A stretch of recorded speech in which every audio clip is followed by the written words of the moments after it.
Hello all, this is Essence of Science and you're watching the last part of the video. Hope you'll all understand it. In this topic, we are going to discuss different kinds of chemical reactions. Appa 5 kind of reactions aanulladu: combination, decomposition, displacement, double displacement and redox. കേൾക്കുമ്പോൾ പേടിക്കേണ്ട ഒരു പുക പോലെ തോന്നുമായിരിക്കും, പക്ഷെ നമ്മൾ എല്ലാ റിയാക്ഷൻസും വളരെ സിമ്പിളായിട്ട് നമുക്ക് എക്സ്പ്ലെയിൻ ചെയ്യാം. സോ ഫസ്റ്റ് തിങ് ആണ് കോമ്പിനേഷൻ റിയാക്ഷൻ. ഇതിൻ്റെ ഡെഫിനേഷനൊക്കെ പറയുന്നതിനെക്കാട്ടി മുന്നേ ഞാൻ നിങ്ങൾക്ക് ഈ ഒരു ഇക്വേഷൻ പറഞ്ഞുതരാം. A+B=C. ഇതിനെന്താ മനസ്സിലായത്? നമ്മൾ how to write an equation, അതായിരുന്നു നമ്മുടെ ഫസ്റ്റ് വീഡിയോ എന്ന് പറയുന്നത്. അതിനകത്ത് നമ്മൾ പറഞ്ഞിട്ടുണ്ടായിരുന്നു ലെഫ്റ്റ് സൈഡിൽ നമ്മൾ റിയാക്റ്റൻസ് എഴുതും ആൻഡ് ഓൺ ദി റൈറ്റ് നമ്മൾ പ്രോഡക്റ്റ് എഴുതും. അപ്പോൾ ഇവിടെ എന്താ ഉണ്ടായത്? 2 റിയാക്റ്റൻസ് തമ്മിൽ ആഡ് ചെയ്തപ്പോൾ we got a single product. Add ചെയ്യുന്ന റിയാക്റ്റൻസ് 2 ആണോ 3 ആണോ എന്നല്ല, it can be 2 or more. 2ൽ കൂടുതൽ എത്ര റിയാക്റ്റൻസ് തമ്മിൽ ആഡ് ചെയ്താലും കിട്ടുന്നത് ഒരു സിംഗിൾ പ്രോഡക്റ്റ് ആയിരിക്കും. അതാണ് കോമ്പിനേഷൻ റിയാക്ഷൻ്റെ സ്പെഷ്യാലിറ്റി എന്ന് പറയുന്നത്. പിന്നെ മാത്രമല്ല, എല്ലാ കോമ്പിനേഷൻ റിയാക്ഷൻസും എക്സോതെർമിക് ആണ്. എന്താണ് ഒരു exothermic reaction? Yes, a reaction where heat is evolve. Heat evolve ആകും. ഇതൊക്കെ ഫസ്റ്റ് പാർട്ട് ഓഫ് ദ വീഡിയോയിൽ ഞാൻ ഡിസ്കസ് ചെയ്തതാണ്. അപ്പോൾ ഇതിൻ്റെ കുറച്ച് എക്സാമ്പിൾസ് കൊടുത്തിട്ടുണ്ട്. C+O2 gives you CO2, Mg+O2 gives you MgO, H2+O2 gives you H2O. ഇതിൻ്റെ മുന്നിലൊക്കെ എന്തിനാ 2 ഇട്ടിരിക്കുന്നത്? 2Mg+O2 gives you 2MgO എന്നൊക്കെ. Yes, part of balancing of the equation. That is my second part of this chapter. അതിൻ്റെ video upload ആക്കിയിട്ടുണ്ട്. So ആ videos ഒന്നും കാണാത്തൊരു വേഗം പോയിട്ട് കാണുക, എന്നാലേ നിങ്ങൾക്കൊരു കണ്ടിന്യൂറ്റി കിട്ടത്തുള്ളൂ. ഇനി നമുക്ക് കോമ്പിനേഷൻ റിയാക്ഷൻ്റെ ഒരു എക്സാമ്പിൾ നോക്കി വെക്കാം with an experiment. Okay, with the help of an experiment നമുക്കൊരു എക്സാമ്പിൾ പഠിക്കാം. Reaction of calcium oxide and water. ഇവിടെ നമ്മൾ എന്താ ചെയ്യുന്നത്? ഒരു small amount of calcium oxide നമുക്ക് ഒരു ബീക്കറിനകത്തോട്ടേക്ക് ഇടാം, എന്നിട്ട് സ്ലോലി ആഡ് സം വാട്ടർ. അപ്പോൾ നമുക്കൊരു പുതിയ പ്രോഡക്റ്റ് കാൽഷ്യം ഹൈഡ്രോക്സൈഡ് ഫോം ആവുന്നു. മാത്രമല്ല, now touch the beaker and just check whether there is change in the temperature. നിങ്ങൾ പറ, ടെമ്പറേച്ചർ കൂടുമോ ഇല്ലയോ? Yes, correct answer. ടെമ്പറേച്ചർ കൂടും. എന്താ കാരണം? എല്ലാ കോമ്പിനേഷൻ റിയാക്ഷനും ഒരു എക്സോതെർമിക് റിയാക്ഷനാണ് where heat is evolve. Heat ഉണ്ടാകുമ്പോൾ ഓഫ് കോഴ്സ് ടെമ്പറേച്ചർ ഇൻക്രീസസ്. അപ്പോൾ ഇവിടെ 2 സംഭവം റിയാക്റ്റൻസ് തമ്മിൽ ആഡ് ചെയ്തപ്പോൾ നമുക്കൊരു സിംഗിൾ പ്രോഡക്റ്റ് കിട്ടി, കാൽഷ്യം ഹൈഡ്രോക്സൈഡ്. ഈ കാൽഷ്യം ഓക്സൈഡ് എന്ന് പറയുന്നത് ഒരു വെള്ള കളർ, ഒരു ക്രിസ്റ്റൽ ആയിട്ടുള്ള ഒരു സംഭവമാണ്. റൂം ടെമ്പറേച്ചറിൽ അത് സോളിഡ് ആണ്. നമുക്കതിനെ ക്വിറ്റ് ലൈം എന്നും പറയാൻ പറ്റും. ഓക്കെ, അപ്പോൾ ഈ ഒരു കാൽഷ്യം ഓക്സൈഡ് വാട്ടർ മിക്സിങ്ങിൽ കോമ്പിനേഷൻ റിയാക്ഷനിൽ നമുക്ക് കിട്ടിയ പ്രോഡക്റ്റാണ് കാൽഷ്യം ഹൈഡ്രോക്സൈഡ് അക്വസ് ഫോം, അതായത് CaOH2. ഈ ഒരു സംഭവത്തിന് നമുക്ക് സ്ലേക്കഡ് ലൈം എന്ന് വിളിക്കാം. ഇത് വൈറ്റ് വാഷിങ്ങിനൊക്കെ യൂസ് ചെയ്യുന്നതാണ്. അപ്പോൾ വൈറ്റ് വാഷിംഗ് എന്ന് പറയുമ്പോൾ ചുമരുമ തേക്കുന്നത്. അപ്പോൾ അത് കാൽഷ്യം കാർബണേറ്റ് ആകുന്നു. Oh, what magic is that! Calcium hydroxide ചുമരുമ തേക്കുമ്പോൾ കാൽഷ്യം കാർബണേറ്റ് ആകുന്നു. അതെങ്ങനെ? ചുറ്റുമുള്ള ആറ്റ്മോസ്ഫിയർ ആയിട്ട് റിയാക്ട് ചെയ്യുമ്പോൾ ആറ്റ്മോസ്ഫിയറിൽ കാർബൺ ഡൈ ഓക്സൈഡ്, ഓക്സിജൻ തുടങ്ങിയ എല്ലാതും ഉണ്ടല്ലോ. അപ്പോൾ കാർബൺ ഡൈ ഓക്സൈഡ് റിയാക്ട് ചെയ്യുമ്പോൾ അത് കാൽഷ്യം കാർബണേറ്റ് ഫോം ചെയ്യുന്നു. അങ്ങനെയാണ് അവിടെ കാൽഷ്യം കാർബണേറ്റ് അല്ലെങ്കിൽ CaCO3 എന്നൊരു പ്രോഡക്റ്റ് ഫോം ആവുന്നത്. Plus H2O is also there. അപ്പോൾ ഇത് ഞാൻ ചുമ്മാ ഇതിൻ്റെ ഒരു കണ്ടിന്യൂറ്റി ആയിട്ട് പറഞ്ഞ ഒരു റിയാക്ഷനാണ്. ഇത് ചിലപ്പോൾ നിങ്ങൾക്ക് ക്വസ്റ്റ്യൻസ് ഒക്കെ ആയിട്ട് ചോദിക്കാം, പ്രതീക്ഷിക്കാം. അത്രയേ ഉള്ളൂ. ഇനി നമുക്ക് സിമ്പിൾ അല്ലേ? ഇനി നമുക്ക് നമ്മുടെ നെക്സ്റ്റ് റിയാക്ഷനിലോട്ടേക്ക് കടക്കാം. And it is decomposition reaction. ഇവിടെയും ബിഫോർ ഡെഫിനിഷൻ നമുക്ക് ആദ്യം ഇക്വേഷൻ നോക്കി വെക്കാം. ഇതും ഒരു സിമ്പിൾ വൺ തന്നെയാണ് കേട്ടോ. ആൻഡ് ഇവിടെ ഒരു സിമിലാരിറ്റി ഉണ്ട് വിത്ത് ദി ഫസ്റ്റ് വൺ. ഒന്നാമത്തെ ഇക്വേഷൻ്റെ നേരെ ഉൾട്ടയാണ് ഇവിടെ വരുന്നത്. അതായത് A gives B+C. അതായത് അവിടുത്തെ റിയാക്റ്റൻസ് ആയിരുന്നു 2, അല്ലെങ്കിൽ I mean 2 or more. Product single ആയിരുന്നു. ഇവിടെ നമുക്ക് ഒരൊറ്റ സിംഗിൾ റിയാക്റ്റൻ്റിൽ നിന്ന് 2 ഓർ മോർ പ്രോഡക്റ്റ്സ് നമുക്ക് കിട്ടുന്നു. അതായത് ഒരൊറ്റ റിയാക്റ്റൻ്റ് അങ്ങ് ഡീകമ്പോസ് ആയി പോവുകയാണ്, സ്പ്ലിറ്റായി പോവുകയാണ്. അപ്പോൾ ഇതിന് നമുക്ക് എക്സാമ്പിൾസ് നോക്കി വെക്കാം. Examples: CaCO3 gives CaO plus CO2 in the presence of heat. അപ്പോൾ എന്തിനാണ് ഇതിൻ്റെ മീതെയൊക്കെ ഹീറ്റ്, ഇലക്ട്രിസിറ്റി, സൺലൈറ്റ് അങ്ങനെയൊക്കെ ആ ഒരു ആരോ മാർക്കിൻ്റെ മീതെ ഇട്ടിട്ടുണ്ട് അല്ലേ? അതൊക്കെ കണ്ടീഷൻസ് ആണ്. ഈ കണ്ടീഷൻസൊക്കെ അപ്ലൈ ചെയ്താലാണ് ഈ തന്നിട്ടുള്ള റിയാക്റ്റൻസ് ഒക്കെ നമുക്ക് ഈ ഒരു പ്രോഡക്റ്റുകളിലോട്ടേക്ക് ഡീകമ്പോസ് ചെയ്ത് തരത്തുള്ളൂ എന്നാണ് അവിടെ കാണിക്കുന്നത്. അപ്പോൾ അതനുസരിച്ച് നമ്മൾ കൊടുക്കുന്ന കണ്ടീഷൻ അനുസരിച്ച് ഡീകമ്പോസിഷൻ റിയാക്ഷന് നമുക്ക് 3 ക്ലാസിഫൈ ചെയ്യാൻ പറ്റും. And they are thermal, photolytic and electrolytic decomposition reaction. പേടിക്കേണ്ട, ഇതും നമുക്ക് സിമ്പിളായിട്ട് 3 എക്സ്പെരിമെൻറ്റ്സ് വഴി എളുപ്പം പഠിക്കാം. അപ്പോൾ ആദ്യത്തേതാണ് തേർമൽ ഡീകമ്പോസിഷൻ റിയാക്ഷൻ. ഇവിടെ നമ്മൾ ചെയ്യാൻ പോകുന്നത് ഫെറസ് സൾഫേറ്റിൻ്റെ എക്സാമ്പിളാണ്. ഫെറസ് സൾഫേറ്റ് എന്ന് പറയുന്ന ഒരു ഗ്രീൻ കളർ ക്രിസ്റ്റലാണ്. അപ്പോൾ ആദ്യം ഈ ഫെറസ് സൾഫേറ്റിന് ഒരു ഡ്രൈ ആയിട്ടുള്ള ബോയിലിംഗ് ട്യൂബിൽ എടുക്കാം. എന്നിട്ട് അതിന് ചൂടാക്കുക. എന്തൊരു വസ്തു ചൂടാക്കുമ്പോൾ വെള്ളമുണ്ടെങ്കിൽ, വാട്ടർ കണ്ടന്റ് ഉണ്ടെങ്കിൽ അത് ഇവോപ്പറേറ്റ് ആയിട്ട് പോകും അല്ലേ? സെയിം വേ ഇവിടെ വാട്ടർ കണ്ടന്റ് ഉണ്ടായിരുന്നു. So water gets evaporated and അത് എൻഹൈഡ്രസ് ഫെറസ് സൾഫേറ്റ് ആവുന്നു. റിയാക്ഷൻ തീർന്നിട്ടില്ല. എന്നിട്ട് അത് ഫർദർ അത് ഡീകമ്പോസ് ആവുന്നു. അങ്ങനെ ഒരു brown colour ferric oxide form ആവുന്നു. ഓൾസോ കുറച്ച് gases, sulphur dioxide and sulphur trioxide. ഈ ഫെറിക് ഓക്സൈഡ് ആണ് ബ്രൗൺ കളർ. അപ്പോൾ ഒരൊറ്റ റിയാക്റ്റൻ്റ് ആയിട്ടുള്ള ഫെറസ് സൾഫേറ്റ് ഹീറ്റ് അപ്ലൈ ചെയ്യുമ്പോൾ അത് ഡീകമ്പോസ് ചെയ്ത് 3 പ്രോഡക്ട്സ് ഫോം ചെയ്യുന്നു. And that is the example, ഒരു സിമ്പിൾ ഒരു experimental example for thermal decomposition reaction. Thermal decomposition റിയാക്ഷന് നമുക്ക് ഒരു എക്സാമ്പിളും കൂടി ഉണ്ട്, അതായത് ഹീറ്റിംഗ് ഓഫ് ലെഡ് നൈട്രേറ്റ്. അപ്പോൾ ലെഡ് എന്ന് പറയുന്ന എല്ലാവർക്കും അറിയാമല്ലോ, പെൻസിലും നിബൊക്കെ ഉണ്ടാക്കിയിരിക്കുന്നത് ലെഡ് കൊണ്ടാണ്. പക്ഷേ ഇത് ലെഡ് നൈട്രേറ്റ്, അതായത് PbNO3 ട്വൈസ്, അതൊരു സോളിഡ് ആണ്. അപ്പോൾ ഇത് നമ്മൾ ഹീറ്റ് ചെയ്യുന്നു. ഹീറ്റ് അപ്ലൈ ചെയ്തപ്പോൾ നമുക്കൊരു ക്രാക്ലിംഗ് സൗണ്ട് കേൾക്കാൻ പറ്റും. അതിൻ്റെ അർത്ഥം decomposition reaction is taking place. അപ്പോൾ നമുക്കൊരു ബ്രൗൺ കളർ, ഒരു ഫ്യൂംസ് ഇങ്ങനെ വരാൻ സ്റ്റാർട്ട് ചെയ്യും. എന്നിട്ട് നമുക്ക് അറ്റ് ദി എൻഡ് ഒരു യെല്ലോ റെസിഡ്യൂ കിട്ടും. ഈ ബ്രൗൺ ഫ്യൂമും യെല്ലോ റെസിഡ്യൂ ഒക്കെയാണ് നമുക്ക് ഫോം ചെയ്ത് കിട്ടുന്ന പ്രോഡക്റ്റ്.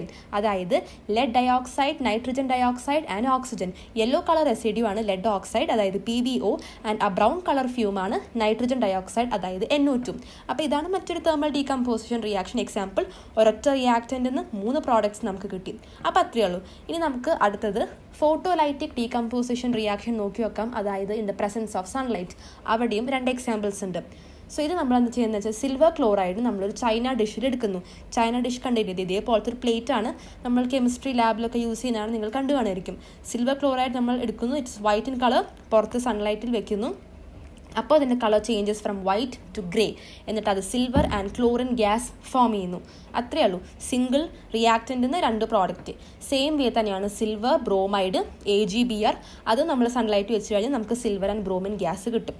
അപ്പോൾ ചിലപ്പോൾ ഈ ഒരു ക്വസ്റ്റ്യൻ നമുക്ക് ഫോട്ടോലൈറ്റിക് ഡീകമ്പോസിഷൻ റിയാക്ഷൻ എക്സാമ്പിൾസ് തരൂ അങ്ങനെ ആയിരിക്കില്ല ചോദിക്കുന്നുണ്ടാവുക. എന്താ കാരണം എന്നറിയോ? ഇതിനകത്ത് വേറൊരു പോയിന്റ് ഉണ്ട്. ഈ റിയാക്ഷൻസ് ഒക്കെ നമുക്ക് ബ്ലാക്ക് ആൻഡ് വൈറ്റ് ഫോട്ടോഗ്രാഫിയിൽ യൂസ് ചെയ്യാൻ പറ്റും. അപ്പോൾ അങ്ങനെ ഒരു ക്വസ്റ്റ്യൻ ഫോം ചെയ്തൂടെ? The type of reactions used in black and white photography. Yes, so very important, note it down. Now the last one ആണ്, അതായത് ഡീകമ്പോസിഷൻ റിയാക്ഷനിലെ ലാസ്റ്റ് വൺ, ഇലക്ട്രോലൈറ്റിക് റിയാക്ഷൻ. അപ്പോൾ നമുക്ക് ഇവിടെ ഒരു എക്സാമ്പിളായിട്ട് ഇലക്ട്രോലൈസിസ് ഓഫ് വാട്ടർ നോക്കി നോക്കാം. അപ്പോൾ ഇത് നമ്മൾ ഇത്രയും നേരം ഡിസ്കസ് ചെയ്തതിനെക്കാട്ടിയും ഒരിത്തിരി വലിയതാണ്. വലിയ എക്സാമ്പിളാണ്, ബുദ്ധിമുട്ടുള്ളതൊന്നല്ല, വലുതാണെന്ന് മാത്രം. അപ്പോൾ ഒന്ന് ശ്രദ്ധിക്കുക. അപ്പോൾ ഇതിനു വേണ്ടി ആദ്യം you take a plastic mug and drill 2 holes at its base. ഈ ഡ്രിൽ ചെയ്ത ഹോളിലോട്ടേക്ക് 2 റബ്ബർ സ്റ്റോപ്പറും ആൻഡ് അതിലോട്ടേക്ക് 2 ഇലക്ട്രോഡ്സ് ഇൻസേർട്ട് ചെയ്യുക. ഈ ഇൻസേർട്ട് ചെയ്യുന്ന ഇലക്ട്രോഡിൽ ഒരെണ്ണം പോസിറ്റീവും and the other should be negative. പോസിറ്റീവിനെ we call it as anode, negative ആണ് കാത്തോഡ്. എന്നിട്ട് ഈ 2 ഇലക്ട്രോഡ്സും ഒരു 6 volt ബാറ്ററിയിലോട്ടേക്ക് കണക്ട് ചെയ്യണം. മാത്രമല്ല ഈ 2 ഇലക്ട്രോഡ്സിൻ്റെ മീതെയായിട്ട് വാട്ടർ ഫിൽ ടെസ്റ്റ് ട്യൂബ്സിനെ നമ്മൾ ഇൻവേർട്ട് ചെയ്തിട്ട് വെക്കണം. എന്നിട്ട് ഈ മഗ്ഗിനകത്ത് fill it with acidified water. ഇനി ലെറ്റ് സ്റ്റാർട്ട് ദി എക്സ്പെരിമെൻറ്റ്. അപ്പോൾ for that we need to allow current to pass through it. Electric current pass ചെയ്യുമ്പോൾ സം ചേഞ്ചസ് ടേക്ക് പ്ലേസ്. എന്താണെന്ന് നോക്കി വെക്കാം. ഇലക്ട്രിക് കറൻറ്റ് പാസ് ചെയ്യുമ്പോൾ ഈ അസിഡിഫൈഡ് വാട്ടറിലൂടെ pass ചെയ്യുമ്പോൾ we observe bubbles of gas at both the electrode. And ഈ ഗ്യാസിനെ നമ്മൾ ഈ ഇൻവേർട്ടഡ് ടെസ്റ്റ് ട്യൂബിനകത്ത് കളക്ട് ചെയ്യുന്നു.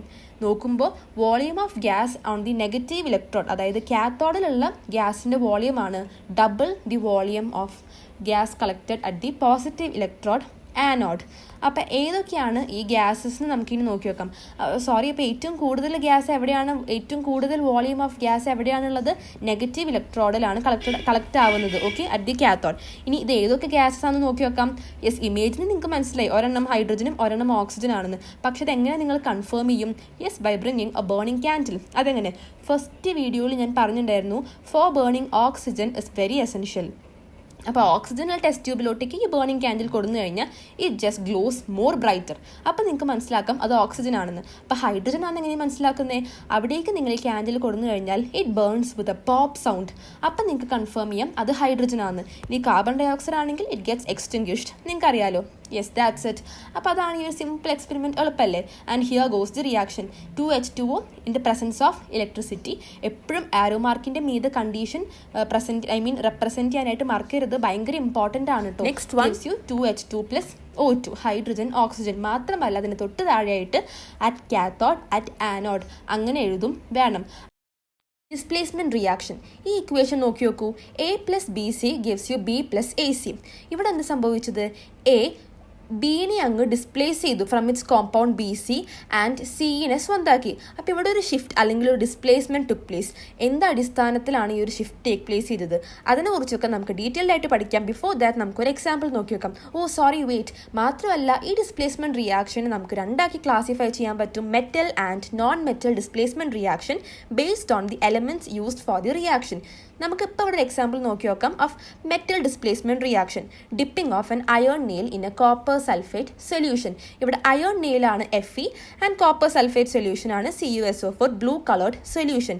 ഇവിടെ അയേൺ നെയിൽ നമ്മൾ ഡിപ്പ് ചെയ്യുമ്പോൾ സൊല്യൂഷനിൽ നിന്ന് copper gets deposited on the iron nail and it forms ferrous sulphate solution green coloured 1 plus copper. ഇതെങ്ങനെ സംഭവിച്ചു? ഇവിടെ എന്താ ഉണ്ടായത്? Fe ഡിസ്പ്ലേസ് ചെയ്തു കോപ്പറിനെ ഫ്രം ഇറ്റ്സ് കോമ്പൗണ്ട് CuSO4. നേരത്തെ ആയാലും നമ്മൾ ഇക്വേഷനിൽ കണ്ടു എ ഡിസ്പ്ലേസ് ചെയ്തു ബീനെ ഫ്രം ഇറ്റ്സ് കോമ്പൗണ്ട് BC. അപ്പോൾ എന്ത് അടിസ്ഥാനത്തിലാണ് ഈ എ അല്ലെങ്കിൽ ഈ Fe അയൺ ഡിസ്പ്ലേസ് ചെയ്യുന്നത്? It is due to the reactivity. ഈ ഒരു റിയാക്ടിവിറ്റി ഓർഡർ ടേബിൾ നോക്കൂ. This is very important. നിങ്ങളിത് എന്തായാലും പഠിച്ചിരിക്കണം. എന്നാലാണ് നിങ്ങൾക്ക് ഒരു റിയാക്ഷൻ എഴുതാൻ പറ്റുള്ളൂ. ചിലപ്പോൾ ചില ക്വസ്റ്റ്യനിൽ first half of the reaction will be given but the rest may not be given. അപ്പോൾ അത് നിങ്ങൾക്ക് ഫില്ലപ്പ് ചെയ്യണമെങ്കിൽ ഈ ഒരു റിയാക്ടിവിറ്റി ഓർഡർ എന്തായാലും അറിഞ്ഞിരിക്കണം. ഇതിൻ്റെ അടിസ്ഥാനത്തിലാണ് സംഭവിക്കുന്നത്. ഇനി നമുക്ക് വേറൊരു എക്സാമ്പിൾ നോക്കി നോക്കാം. And let it be from non metal displacement. ഇവിടെ again zinc displaces hydrogen from hydrochloric acid and hydrogen gases also evolve. ഇപ്പോൾ ഇവിടെയും റിയാക്ടിവിറ്റി ഓർഡർ, സിങ്കിൻ്റെ റിയാക്ടിവിറ്റി ഓർഡർ കൂടുതലായതുകൊണ്ടാണ് അത് ഹൈഡ്രജനെ HCl ഡിസ്പ്ലേസ് ചെയ്തത്. അപ്പോൾ അതുകൊണ്ട് റിയാക്ടിവിറ്റി ഓർഡർ പഠിക്കുന്നത് ഇറ്റ്സ് വെരി ഇമ്പോർട്ടൻറ്റ്. ഇനി നമുക്കൊരു നെക്സ്റ്റ് വൺ പഠിക്കാം, ഡബിൾ ഡിസ്പ്ലേസ്മെൻറ്റ് റിയാക്ഷൻ. ഇത് കുറച്ചൊരു സിമിലർ ആയിട്ടുള്ള വണ്ണാണ്.